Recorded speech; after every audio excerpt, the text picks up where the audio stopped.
Hello students and welcome to one more session of my online biology classes called Biology Simplified. मैं हूं doctor Shyamala Shah और मेरे contact details आपको दिख रहे हैं स्क्रीन पर. ओके तो हम स्टैंडर्ड 11 का we are doing the chapter called biomolecules और ये सेकंड पार्ट है. ऑलराइट, जो स्टूडेंट्स पहले से जुड़े हैं दे नो, जिन्होंने अभी अभी ज्वाइन किया है. ओके मेरे बाकी के भी बहुत सारे पहले के जो चैप्टर्स हैं वो मैंने ऑलरेडी किए हुए हैं, तो आप पहले के वीडियोस चेकआउट कीजिए. अगर आपको मेरे लेक्चर्स अच्छे लग रहे हैं तो प्लीज लाइक शेयर और सब्सक्राइब कीजिए. मेनी स्टूडेंट्स हैव कॉन्टैक्टेड मी, तो अकॉर्डिंग टू दैट मैं अपना कंटेंट चेंज करके बढ़ाती रहूंगी. Alright, so thank you for all your contacts and please do continue to subscribe. Please subscribe कीजिएगा, अपने सारे फ्रेंड्स को भी ये वीडियो शेयर कीजिएगा. Alright fine. तो अभी हमने पार्ट 1 में हमने मैक्रोमोलिक्यूल्स तक का ये जो इंट्रोडक्टरी पार्ट था बायोमोलिक्यूल्स पे ये कंप्लीट किया था. अभी हम कंटिन्यू करेंगे with the section 6.2 which is biomolecules in the cell. Alright, so individual cell के अंदर के जो हम मेजर क्लासेस ऑफ मैक्रोमोलिक्यूल्स हमने कल देखे थे, इंट्रोडक्शन किया था, जैसे कार्बोहाइड्रेट्स हो गए, प्रोटीन्स है, लिपिड्स एक्सेट्रा. ओके, उसका हम थोड़ा सा विस्तार जो है, जो डिटेल्स है वो अभी हम देखेंगे. So we start with the first and major group which is carbohydrates.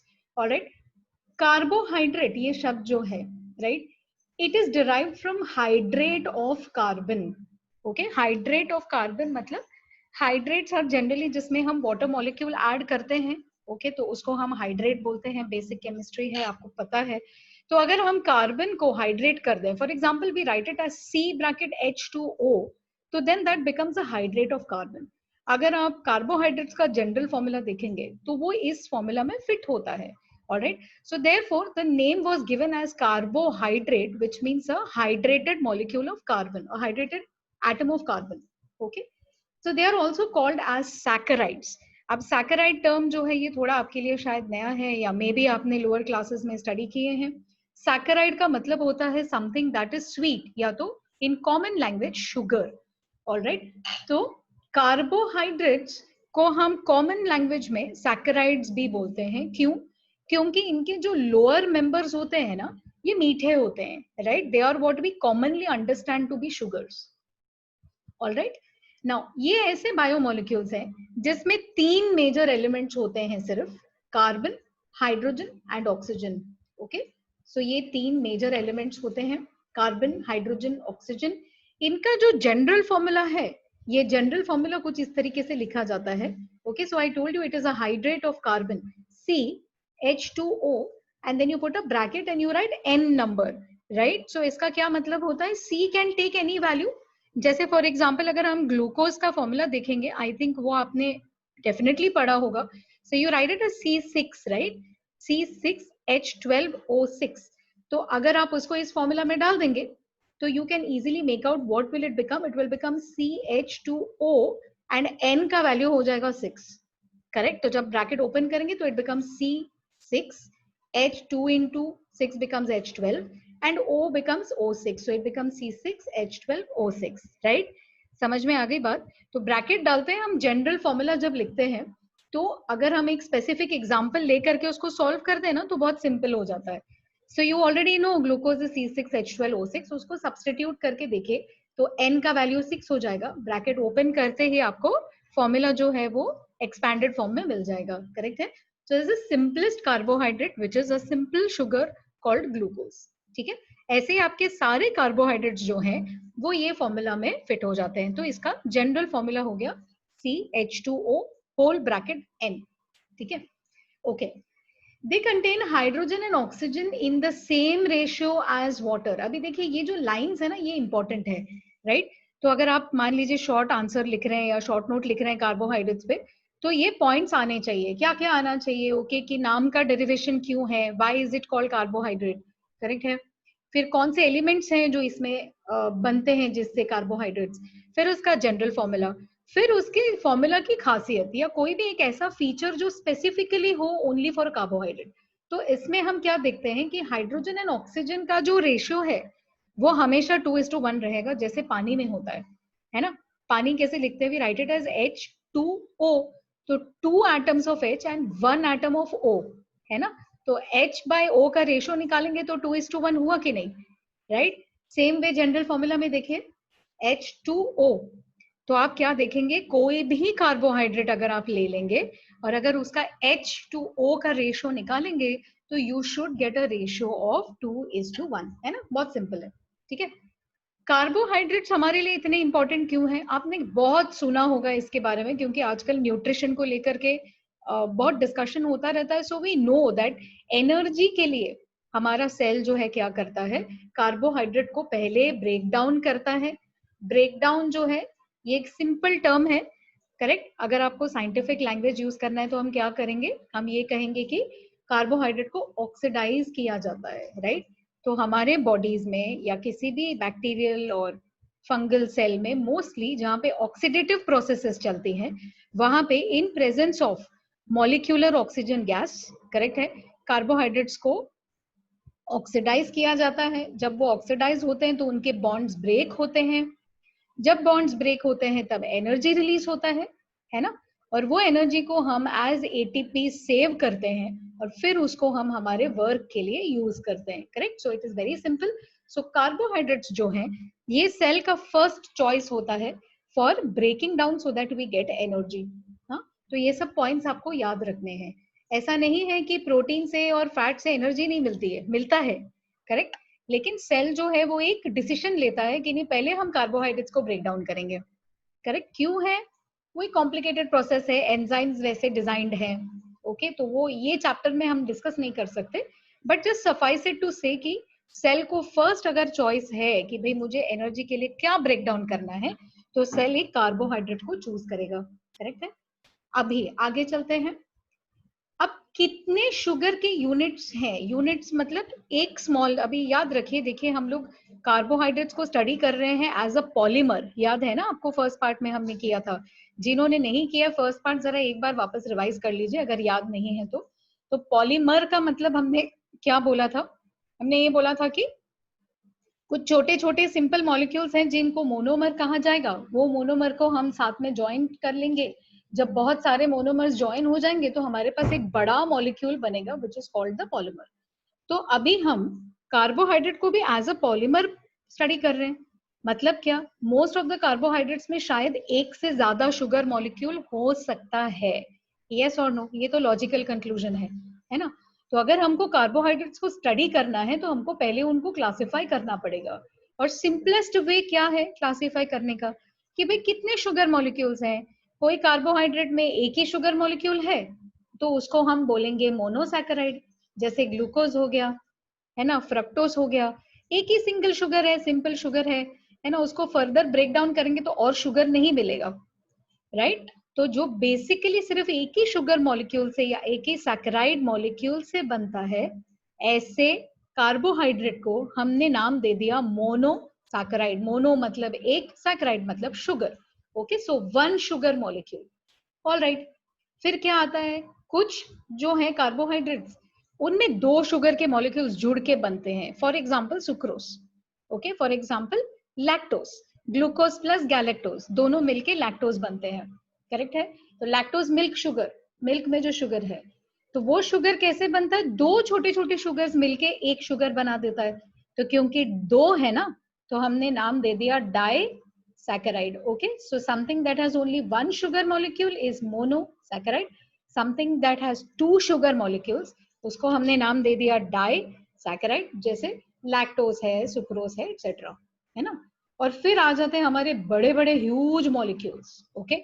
Polysaccharide, poly मतलब दो से या तीन से कहीं ज्यादा, कभी कभी 100-200 मॉलिक्यूल्स जुड़ जाते हैं ग्लूकोज के, और आपके बड़े बड़े पॉलीसैकेराइड्स तैयार होते हैं, ओके, जिसमें ह्यूज नंबर ऑफ छोटे छोटे शुगर्स मिल के बॉन्ड बना के एक बड़ा मॉलिक्यूल तैयार करते हैं, करेक्ट है।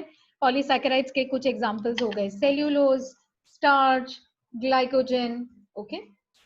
अभी एक क्लासिफिकेशन टेबल देख लेते हैं, ऑलराइट। तो ये जो टेबल है ये आपको biomolecules in the living system, ठीक है। तो ये फर्स्ट पार्ट का एक्चुअली टेबल है जो हमने पार्ट 1 में इंट्रोडक्शन किया था, but will just still look at it, okay, देख लेते हैं। अब बायोमोलिक्यूल्स जो आपके सिस्टम में है, alright, let's just expand this a little so that आपका स्क्रीन फिल हो जाएगा, ओके। अभी इसको देख लेते हैं। बायोमोलिक्यूल्स जो किसी भी लिविंग ऑर्गेनिज्म के अंदर हैं, ओके, उसको हम ब्रॉडली दो बड़े कैटेगरीज में डिवाइड कर सकते हैं. ओके, फर्स्ट कैटेगरी हो गया ऑर्गेनिक मॉलिक्यूल्स और दूसरा कैटेगरी हो गया inorganic molecules. Okay, inorganic molecules generally carbon compounds नहीं होते हैं except for carbon itself as a pure element. Okay, तो कार्बन से बनने वाले दूसरे जो चीजें हैं वो ऑर्गेनिक साइड में चली जाती हैं. For example carbohydrates, proteins, fats, vitamins. Okay, ये सब चीजों में सी होता है, कार्बन होता है, राइट. तो कार्बन कंपाउंड्स जो हैं उनको हमने अलग से सेग्रीगेट करके ऑर्गेनिक साइड में कर दिया है, और जो नॉन कार्बन एलिमेंट्स हैं ओके वो इनऑर्गेनिक में आ जाते हैं. ठीक है, अब इनऑर्गेनिक में थोड़ा सा हमने और डिवीजन कर लिया है. Can you see these? तो ये हो गए प्राइम एलिमेंट्स. प्राइम मतलब मेजर, इंपॉर्टेंट. ओके, जो सब जगह पे पाए जाएंगे और जिनको थोड़ा सा ज्यादा क्वांटिटी में भी मिलेगा. वो ऑलमोस्ट हर कंपोनेंट ऑफ द सेल में आपको ये जो एलिमेंट्स है ये मिल जाएंगे. तो इनको हमने नाम दे दिया है प्राइम एलिमेंट, है ना. तो प्राइम एलिमेंट में क्या आ जाता है? Carbon itself. Okay, for example जैसे कार्बन डाइऑक्साइड है, राइट. फिर हाइड्रोजन है, ऑक्सीजन है, ये पानी में, एयर में, सब जगह पे प्रेजेंट है. तो ये जो है ये हो गए prime elements, right. I hope you are following this, है ना. It's quite simple actually. और इनऑर्गेनिक का हम सब डिविजन कर रहे हैं. प्राइम एलिमेंट्स हो गए. अच्छा, इसके बाद में आ जाते हैं मैक्रो एलिमेंट्स. मैक्रो एलिमेंट्स वो एलिमेंट्स हैं जो प्राइम नहीं है. ओके, वो हर जगह पानी में, सॉइल में इधर उधर रहेंगे ऐसे जरूरी नहीं है. ओके, सॉइल जनरली होते हैं, पानी में भी होते हैं, सॉइल में भी होते हैं, but they are not ubiquitous. हर जगह नहीं मिलेंगे. पर्टिकुलर सॉइल में उनकी मात्रा कम ज्यादा, ओके, या तो शायद बिल्कुल ना हो, ऐसा भी हो सकता है, राइट. लेकिन इनको नाम दिया है मैक्रो.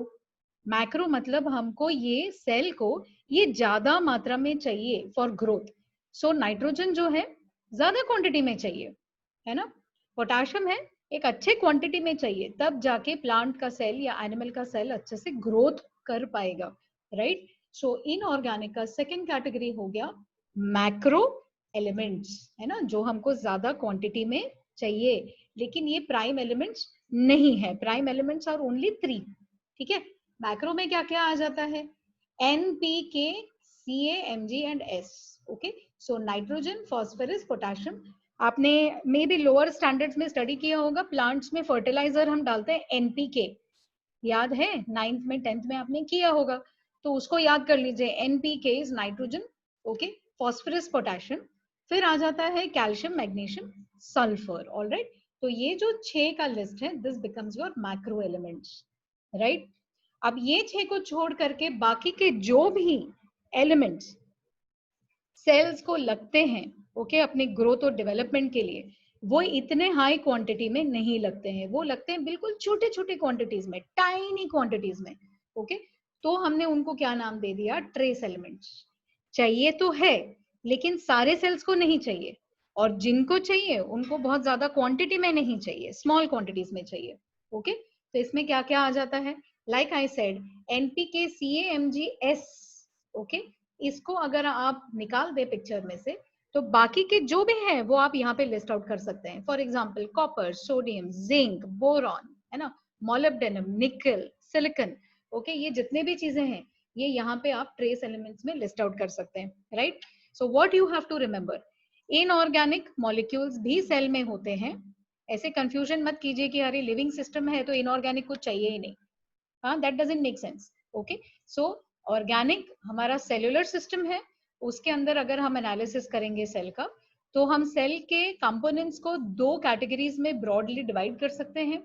एक जो कार्बन कंपाउंड्स हैं, मेन कार्बन कंपाउंड्स जो बनते हैं, for example carbohydrates, proteins, etcetera etcetera. तो मेजर कार्बन कंपाउंड्स को हमने सेपरेट कर लिया और उनको ऑर्गेनिक साइड में डाल दिया. जो बाकी के एलिमेंट्स हैं उनको हमने इनऑर्गेनिक साइड में डाल दिया. चलो, very good, first category is done. अब इनऑर्गेनिक में थोड़ा फर्दर कैटेगराइज करते हैं ऑन व्हाट बेसिस, ओके, कि कितने क्वांटिटी में, ओके, ये सारे एलिमेंट्स हमको लगते हैं. तो सबसे ज्यादा हर जगह पे लगने वाले प्राइम एलिमेंट्स हो गए, विच इज CHO, चो. Okay, CHO, carbon, hydrogen, oxygen. ठीक है, ये पानी में, एयर में हर जगह मिलता है. So you are going to get this very very ubiquitous बोलते हैं हर जगह. सो ये हो गए प्राइम एलिमेंट्स. सेकेंड कैटेगरी वो हो गए जिनको चाहिए है. ओके, प्राइम एलिमेंट्स के जैसे हर जगह नहीं मिलते हैं, लेकिन उनके बिना हमारा काम भी नहीं चलता है, तो उसको कैसे ना कैसे करके सेल को बटोर के, उसको क्रिएट करके, कैसे भी करके उसको पिकअप करना पड़ता है, और ये हमें ज्यादा क्वांटिटी में लगता भी है। तो इनको हमने क्या नाम दे दिया, मैक्रो एलिमेंट्स, है ना। तो what I told you, fertilizer याद रखिए, एनपीके फर्टिलाइजर्स, तो nitrogen, okay, phosphorus, potassium, and then you have CaMgS, okay, CAMAGS, so that is calcium, magnesium, sulfur, this if you remember।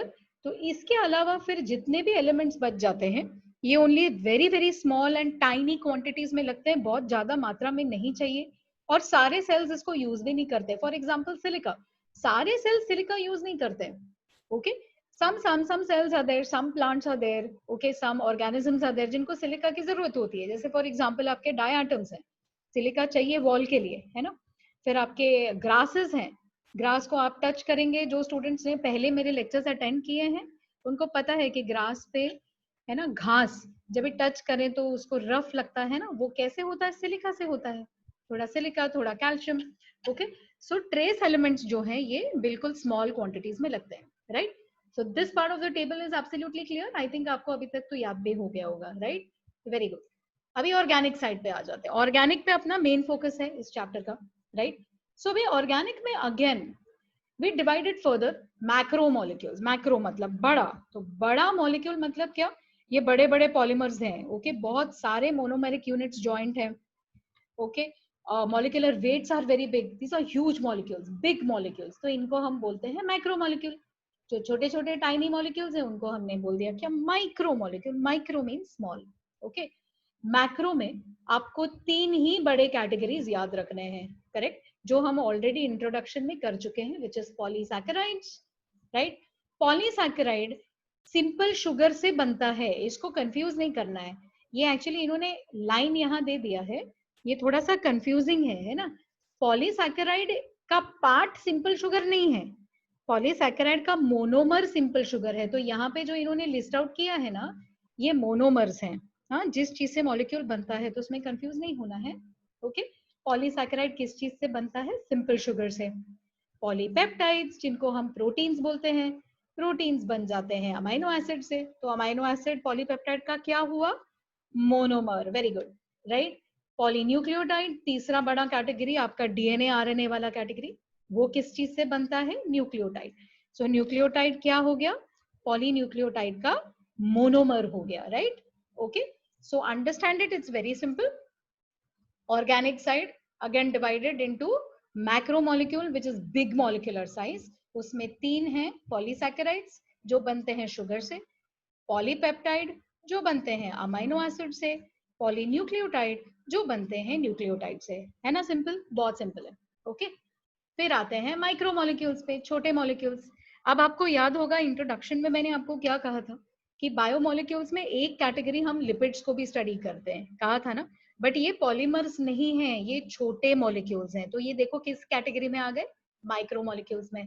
तो माइक्रोमोलिक्यूल्स में हम 2 category study करते हैं, एक which is called the lipids, जिनको हम loosely कभी फैट्स भी बोलते हैं, ओके, और दूसरा जो होते हैं secondary metabolites, okay, secondary metabolites.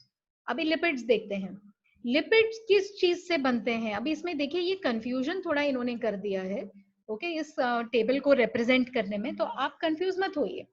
Lipids के अंदर फैटी एसिड एंड ग्लिसरॉल नहीं आता है, lipid fatty acid plus glycerol से बनता है।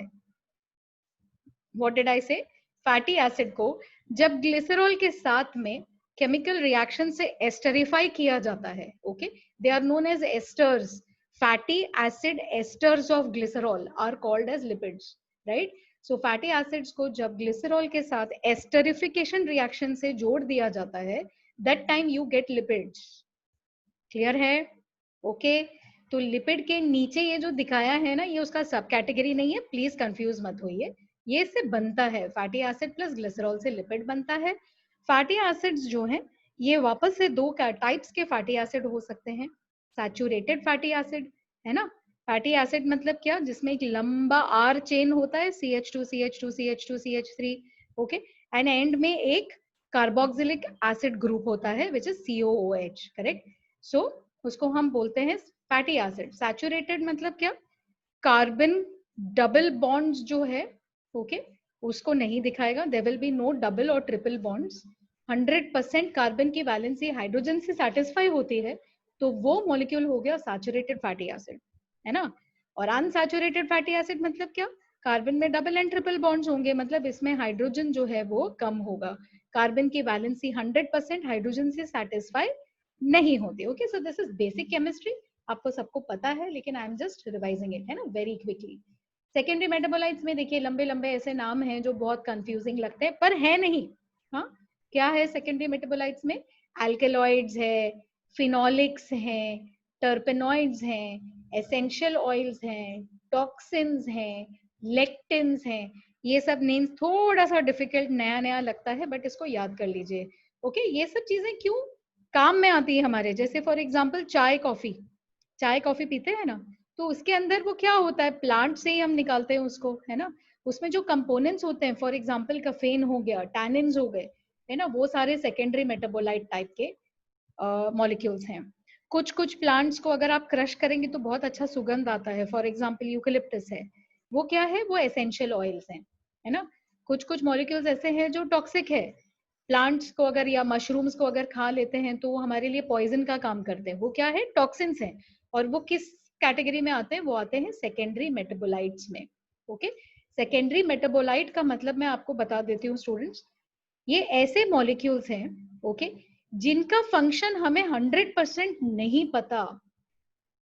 क्या कहा मैंने, secondary metabolites okay, biological cells में बनने वाले कुछ ऐसे मॉलिक्यूल्स हैं जिनका 100% हमें फंक्शन नहीं पता, कुछ कुछ फंक्शंस पता है, लेकिन ये बड़ी कॉम्प्लिकेटेड कॉम्प्लेक्स मॉलिक्यूल्स होते हैं जो बहुत सारे अलग अलग पाथवेज में काम करते हैं। तो जब हमें किसी पर्टिकुलर कंपाउंड का 100% फंक्शन नहीं पता तो हम उनको नाम दे देते हैं secondary metabolite. Correct, is that clear, right. So this table we have done, जो लास्ट सेक्शन में हमने किया था। अभी मैं क्या करती हूँ, मैं कार्बोहाइड्रेट्स के क्लासिफिकेशन का टेबल भी जरा कर देती हूँ इंट्रोडक्शन, और फिर हम ये सेशन को स्टॉप करेंगे। ओके, अब देखते हैं कार्बोहाइड्रेट्स। ओके, कार्बोहाइड्रेट्स के 3 कैटेगरीज हम देख चुके हैं, मोनोसैकेराइड्स, डाइसैकेराइड्स एंड पॉलीसैकेराइड्स। क्या बताया था, मतलब मैंने, मोनोसैकेराइड में एक ही शुगर रहेगा, so these are simple sugars, है ना। डाइसैकेराइड्स में 2 मोनोसैकेराइड्स जोड़ के एक डाइसैकेराइड बनेगा। पॉली में पॉलीमर, बहुत सारे मोनोसैकेराइड्स जुड़ेंगे तब जाके एक पॉलीसैकेराइड बनेगा, है ना, इतना क्लियर है। अभी जरा सब क्लासिफिकेशन देख लेते हैं स्टूडेंट्स। ये जो नेम्स है ना, ये टेबल में, ये टेबल में आपको नेम्स पता होने चाहिए। Okay, you are suppose to know them क्योंकि they are listed in the textbook. तो ये बेसिक बेसिक चीजों में पूछे जा सकते हैं। ओके, सिंपल सिंपल चीजों में। तब देख लेते हैं, सिंपल शुगर मतलब शुगर एक ही है, लेकिन वो शुगर में कार्बन एटम्स कितने हैं, उस बेसिस पे हम इनको फर्दर क्लासिफाई करते हैं। देखिए, अगर सिंपल शुगर में 3 ही कार्बन है उसका नाम होता है ट्रायोज, ट्राई, ओस, ओएसई जनरली शुगर के लिए यूज होता है। Okay, so glucose, maltose, triose, hexose, pentose, है ना, ओएसई अगर रहेगा तो that becomes a simple sugar, right. तो जनरली यू विल सी कि मोनोसैकेराइड्स एंड डाइसैकेराइड्स के नाम जो हैं वो ओएसई से एंड होते हैं, करेक्ट है। तो simple sugar only 3 carbon atoms है तो उसका नाम पड़ जाता है ट्रायोज। ट्रायोज का एग्जाम्पल हो गया ग्लिसरल्डिहाइड। ओके, ग्लिसरल्डिहाइड, ठीक है, yes it's an aldehyde but it is a simple sugar. देखिए, हाँ, फिर 4 कार्बन है तो नाम टेट्रोस, शुगर एक ही मॉलिक्यूल है, हाँ वो याद रखना है, एक ही शुगर मॉलिक्यूल है, बस कार्बन की क्वांटिटी बढ़ रही है। 3 कार्बन है ट्रायोस, 4 कार्बन है टेट्रोस, टेट्रोस का एग्जांपल हो गया एरिथ्रोज, एरिथ्रोज। ओके, स्ट्रक्चर्स आपको नहीं है, नाम आपको याद रखने हैं, ठीक है। फिर आता है 5 कार्बन वाला शुगर, 5 है तो पेंटोस, है ना, पेंटोस का एग्जांपल हो गया ribose and deoxy ribose. Okay, ये वाले जो 2 शुगर्स हैं इनको आप बहुत स्टडी करेंगे आगे जेनेटिक्स में, in the 12th standard and even in this chapter. Okay, आपको आगे आके स्ट्रक्चर भी आएगा इसका। सो राइबोज होता है आरएनए में, डीऑक्सी राइबोज होता है डीएनए में, ठीक है। फिर आता है हेक्सोस विच इज 6 कार्बन, है ना, सिंपल शुगर ग्लूकोज जो आपके ब्लड में है, फ्रक्टोज जो फ्रूट्स में है। इसमें कितने कार्बन होते हैं? 6, याद है? C6H12O6 है ना, that's glucose, right? Galactose is also 6 carbon, ठीक है, इसको याद रखना है आपको। 7 कार्बन अगर रहे शुगर में तो हम इसको बोलते हैं heptose, all right? So this is known as sedoheptulose, all right? Sedoheptulose has got 7 carbons, ठीक है? तो यहाँ पे हम हमारा मोनोसैकेराइड वाला है जो लिस्ट है इसको खत्म कर देते हैं। अब आते हैं डाइसैकेराइड्स पे। डाई में क्या बोला था मैंने? डाई माने 2, सैकेराइड मीन शुगर, 2 शुगर्स मिलके 1 शुगर बनाते हैं, करेक्ट है? So those are known as disaccharides. Let's look at the 3 major disaccharides. इनको आपको याद करना है, यूनिट्स भी, हाँ, सब यूनिट भी याद करना है। पहला वाला हमारा फेवरेट सुक्रोज, केन शुगर है ना, शुगर केन से निकलने वाला जो शुगर है, टेबल शुगर, जिसको हम चाय कॉफी में मिला के पीते हैं, है ना, ये शुगर जो है, जब भी आप इसको ब्रेक करेंगे, हाइड्रोलाइज करेंगे, तो आपको 2 सिंपल शुगर निकलते हैं। कौन से? Glucose, fructose. याद कीजिए, ग्लूकोज फ्रक्टोज को कहाँ देखा आपने? अभी अभी यहाँ देखा ना, हेक्सोसिस में। तो ऐसे कनेक्ट करके स्टडी करने का कि ग्लूकोज और फ्रक्टोज क्या है, ओके, मोनोसैकेराइड्स है। कितने कार्बन है भाई उनमें? 6 कार्बन है। तो ऐसे फटाक से उसको कनेक्ट कर देने का है ना, तो जल्दी जल्दी याद रहता है टेबल। ये हो गया सुक्रोज। फिर आता है हमारा second favourite which is lactose, है ना। लैक्टोज इज मिल्क शुगर, दूध में जो शुगर होता है वो लैक्टोज। अगर उसको हम ब्रेक करें तो हमें ग्लूकोज तो समझो मिलता ही है, साथ में मिलता है गैलेक्टोज। गैलेक्टोज को कहाँ देखा हमने? वापस यहीं पे देखा। So see even this is a 6 carbon, right? तो ग्लूकोज, फ्रक्टोज, गैलेक्टोज जो यहाँ स्टडी किया, यहाँ पे आपने उसका यूसेज देख लिया कि भाई जब ये कनेक्ट होते हैं तो हमको डाइसैकेराइड्स भी दे देते हैं। फिर यू हैव मॉल्टोज। मॉल्टोज जो है ये मॉल्ट में मिलता है। मॉल्ट मतलब क्या? जो आपके ग्रेन्स है ना, राइस और बार्ली, जवार वगैरह, उसमें से जो पदार्थ निकलता है दैट इज मॉल्ट। तो उसमें मॉल्टोज होता है। जब इसको ब्रेक करते हैं तो 2 यूनिट सिर्फ ग्लूकोज के निकलते हैं। So when you study it, how do you study? Sucrose is equal to glucose plus fructose, lactose is equal to glucose plus galactose, maltose is equal to glucose plus glucose, as simple as that, है ना। तो आपको basic molecule भी याद होना चाहिए, ठीक है। फिर आते हैं पॉलीसैकेराइड्स पे। अब पॉलीसैकेराइड्स जो है, अगेन इन्होंने टेबल में थोड़ा सा जो है क्लैरिटी लाना चाहिए था, but anyway we'll do it, ठीक है। तो देखिए, पॉलीसैकेराइड को फर्दर हम 2 कैटेगरी में डिवाइड कर सकते हैं एक्चुअली। होमोपॉलीसैकेराइड, होमो मतलब सेम, पॉलीसैकेराइड मतलब बहुत सारे शुगर्स जब जुड़ते हैं। तो व्हाट डज इट मीन? एक ही तरीके के जब बहुत सारे शुगर्स जुड़ते हैं तो जो पॉलीमर बनता है वो हो गया होमोपॉलीसैकेराइड। होमो मतलब सेम, मतलब एक ही मोनोसैकेराइड निकलेगा। फॉर एग्जांपल स्टार्च है ना, आलू से जो निकलता है, आलू को जब भी आप पानी में डालते हैं तो एक व्हाइटिश कलर का सब्सटेंस निकलता है, वो होता है स्टार्च। वो स्टार्च किस चीज से बना है, कभी सोचा आपने? वो स्टार्च बनता है ओनली ग्लूकोज मॉलिक्यूल से। बहुत सारे ग्लूकोज 50, 60, 100, 200 मॉलिक्यूल्स ग्लूकोज के जब कनेक्ट होते हैं तब आपको स्टार्च मिलता है। स्टार्च का फंक्शन क्या है? ओके, प्लांट्स जो है स्टार्च को एज अ स्टोरेज यूज करते हैं। जब एक्स्ट्रा ग्लूकोज उनके पास होता है वो क्या करते हैं? उसको स्टार्च में तब्दील कर देते हैं और फिर उसको यूज करते हैं, करेक्ट है। फिर आ जाता है सेल्यूलोज। सेल्यूलोज भी ओनली ग्लूकोज से बनता है। देखिए, होमोपॉलीसैकेराइड्स हैं, होमोपॉलीसैकेराइड्स हैं, करेक्ट है। तो they are all getting made with the same thing. Starch में भी ओनली ग्लूकोज, सेल्यूलोज में भी ओनली ग्लूकोज। सेल्यूलोज का काम क्या है?